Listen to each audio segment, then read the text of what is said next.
Now I know I haven't really shown you my bulkheads. Now these bulkheads I actually built myself.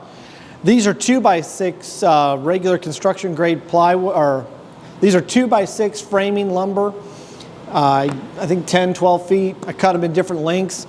They have cleats underneath them to hold them together. I just stained them and put some polyurethane on them. And you'll see here in a minute, this island breaks apart in 2 parts. And it's heavy.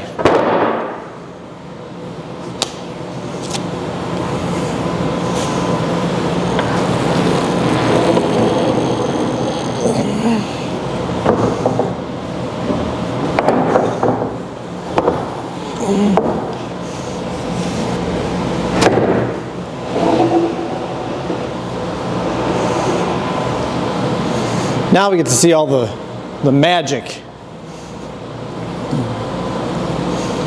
Like I said, I'm going to show you this because I've never showed it to you before. You can see my cleats coming off right there. This is what it looks like. You know, I got a clean out, I got a main drain line going through there. You got your hot on the left, you got your cold on the right, then there's the electrical boxes coming into my panel. This happens to be an outlet. This happens to be an outlet to use. Not a lot of room to get in there, folks. I mean, you can see there's not a lot of room. These are open on the back. And then in the middle here, there's actually where the pipe goes down through the floor.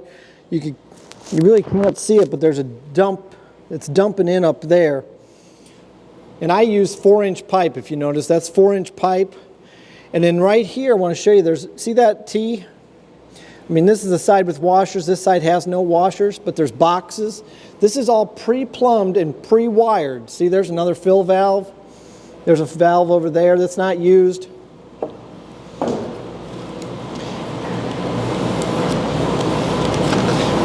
People ask me, you know, it looks like there's room for more washers. I built this laundromat with the intention that these tables would come out and they would go over here in front of the dryers.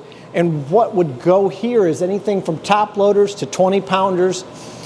And I just knew at the moment I didn't have enough demand, so I didn't put them in. But I had it all plumbed for it because it was cheaper to do it then than it would be to tear it all out now.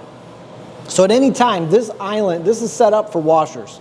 Even with the pole there, I have it designed that I can actually fit them around there, and I can fit 7 machines. I think I can get 6 20-pounders. I think I can get 6 20-pounders. I can easily get 4 30-pounders in there if I had to.